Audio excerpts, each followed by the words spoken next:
Hi, ഇന്നത്തെ ക്ലാസ്സിൽ ഞാൻ ഉൾപ്പെടുത്തിയിരിക്കുന്നത് ഇംഗ്ലീഷിനകത്തുള്ള 12 ടെൻസിൽ ഒന്നാമത്തെ ടെൻസാണ് സിമ്പിൾ പാസ്റ്റ്.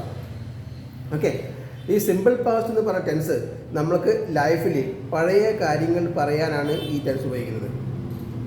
വേറെയും ഒന്നിനെ ടെൻസും ഉണ്ട്, അത് ഞാൻ പിന്നെ പറയാം. ഇപ്പോൾ സിമ്പിൾ പാസ്റ്റ് ആണ് കൂടുതലായി നമുക്ക് സംസാരിക്കുമ്പോൾ ഉപയോഗം വരുന്നത്.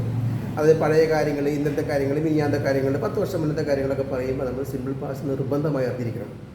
ഓക്കെ, അപ്പോൾ സിമ്പിൾ പാസ്റ്റ് റൂൾസും അറിഞ്ഞിരിക്കണം. അതായത് നിങ്ങൾക്ക് നല്ലപോലെ ഇംഗ്ലീഷ് സംസാരിക്കാനും എഴുതാൻ ആഗ്രഹമുണ്ടെങ്കിൽ ഞാൻ ഈ പറഞ്ഞ റൂൾസിലൊക്കെ നല്ലപോലെ അറിഞ്ഞിരിക്കണം.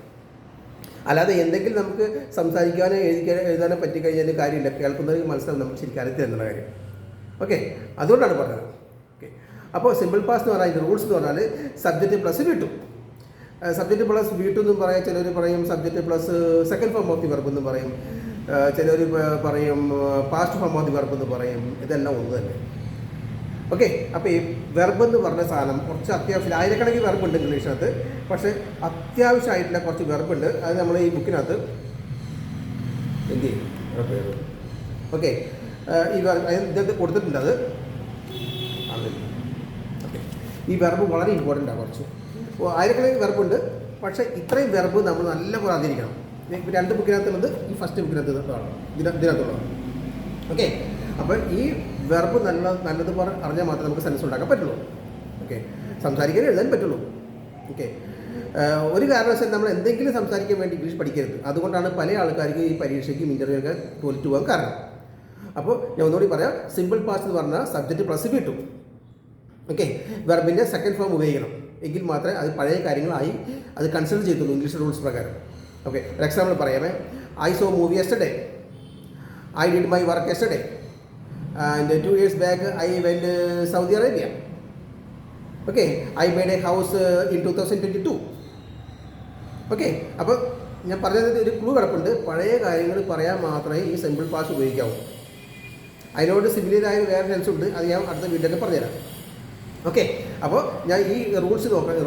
ഈ റൂൾസ് അതായത് സിമ്പിൾ പാസ്റ്റ് റൂൾസാണ്. സബ്ജക്റ്റ് പ്ലസ് വീട്ടു. സബ്ജക്റ്റ് എന്ന് പറഞ്ഞാൽ ആരാണ് പ്രവൃത്തി ചെയ്യുന്നത് അയാളെ വെക്കണമാക്കും. അതേപോലെ ഞാനൊരു വീടുണ്ടാക്കി, ഐ മെയ്ഡ് എ ഹൗസ്. ഈ ഐ എന്ന് പറഞ്ഞ കക്ഷിയാണ് ഇംഗ്ലീഷിനകത്ത് സബ്ജക്റ്റ് പറയുന്നത്. മലയാളത്തിനകത്ത് കർത്താവ്. പിന്നെ ക്രിയ എന്ന് പറഞ്ഞ സാധനമാണ് വെർബ്. അതാണ് ഐ മെയ്ഡ് എ ഹൗസ്.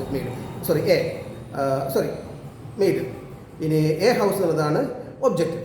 ഒരു സാധനം തന്നെ ഉണ്ടാക്കുന്നത്. അപ്പോൾ അതിന് ഈ സാധനത്തിൽ വിളിക്കുന്ന പേരാണ് ഒബ്ജക്റ്റ്. ഓക്കെ, അപ്പോൾ ഈ ടെൻസ് വളരെ ഇമ്പോർട്ടൻ്റ് ആണ്. സബ്ജക്റ്റ് പ്ലസ് വീട്ടു സിമ്പിൾ പാസ്റ്റ് പഴയ കാര്യങ്ങൾ പറയാൻ വേണ്ടി സാധനം ഉപയോഗിക്കുന്നത്. ഓക്കെ, അപ്പോൾ നിങ്ങൾക്ക് ഇത് ഏകദേശം ഒരു ഐഡിയ കിട്ടി തോന്നുന്നു അല്ലേ? ഇതുപോലെ 12 ടെൻസിന് വളരെ ഇമ്പോർട്ടൻ്റ് ആയിട്ടുള്ളത്. പിന്നെ അതിൻ്റെ ആക്റ്റീവും പാസീവ് വോയിസ് അതൊക്കെ പിന്നെ പറഞ്ഞുതരാമേ. അപ്പോൾ ഈ 12 ടെൻസ് വളരെ ഇമ്പോർട്ടൻ്റ് നാളെ പഠിച്ചെങ്കിൽ മാത്രമേ നമുക്ക് നല്ല കോൺഫിഡൻസോടെ കൂടെ, വെറും കോൺഫിഡൻസ് അല്ല, 100% ഇതുപോലെ 100% കോൺഫിഡൻസോടെ കൂടെ നമുക്ക് ഇംഗ്ലീഷ് സംസാരിക്കാനും എഴുതാൻ സാധിക്കുകയുള്ളൂ. ഓക്കെ, അപ്പോൾ നിങ്ങൾക്ക് ഇപ്പോൾ ഞാൻ ഈ പറഞ്ഞ കാര്യങ്ങൾ മനസ്സിലായി വിചാരിക്കുന്നു. ഡെയിലി നമ്മൾ ഈ ഓരോ സെൻസ് എഴുതി പ്രാക്ടീസ് ചെയ്യണം. എങ്കിൽ മാത്രം നമുക്ക് ഓർമ്മ നിൽക്കത്തുള്ളൂ. അല്ലാതെ ഇന്ന് പഠിച്ചു പോയി പിന്നീട് എപ്പോഴെങ്കിലും പറയാമെന്ന് വെച്ചാൽ നടക്കാൻ പോകുന്ന കാര്യമില്ല. അത് മറന്നു പോകുന്നുണ്ട്. അപ്പോൾ ഡെയിലി ഒന്ന് വർക്കൗട്ട് ചെയ്യാം. നോട്ട്സ് ബുക്കിനകത്ത് ഡെയിലി ചെയ്ത്. ഇപ്പോൾ വീഡിയോ കണ്ടുകൊണ്ടിരിക്കും വേണ്ട, അതിന് പിന്നെ ചെയ്താലും മതി. 2-3 പ്രാവശ്യം കണ്ട് തറവൊക്കെ. ഓക്കെ, അപ്പോൾ നിങ്ങൾക്ക് ഈ ബുക്ക് വാങ്ങിയ പ്ലാൻ ഉണ്ടെങ്കിൽ ഞാൻ നിർബന്ധിക്കുന്നില്ല. ഇതിനകത്ത് എല്ലാ കാര്യങ്ങളും ഇതാണ് ഇംഗ്ലീഷ് ബേസ്. ഇതതിൻ്റെ സ്പോക്കൺ ആയിട്ടുള്ളത്.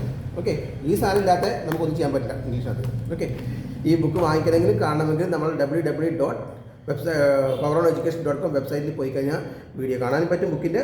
പിന്നെ അതിന് വാങ്ങിക്കാനുള്ള ലിങ്ക് എല്ലാം ഉണ്ട്. ഓക്കെ, ഇനി എനിക്ക് നിങ്ങളോട് പറയാനുള്ളത് 100% ആത്മവിശ്വാസത്തോടു കൂടി ഇംഗ്ലീഷ് സംസാരിക്കുവാനോ എഴുതുവാനോ സാധിക്കാത്തത് കൊണ്ടാണ് ഇന്ത്യക്ക് അകത്തും പുറത്തും ജോലി, ബിസിനസ്, പ്രൊമോഷൻ, ഇൻ്റർവ്യൂ, മറ്റ് അവസരങ്ങൾ നിങ്ങൾക്ക് നഷ്ടപ്പെട്ടു പോകുന്നത് എങ്കിൽ വിളിക്കുക power on education, Chingavanam, Kottayam and online. Phone 8089778899. Location കാണുവാൻ Google search power on education. Okay, അപ്പോൾ അടുത്ത വീഡിയോയിൽ ഞാൻ വരുന്നത് വരെ ബൈ.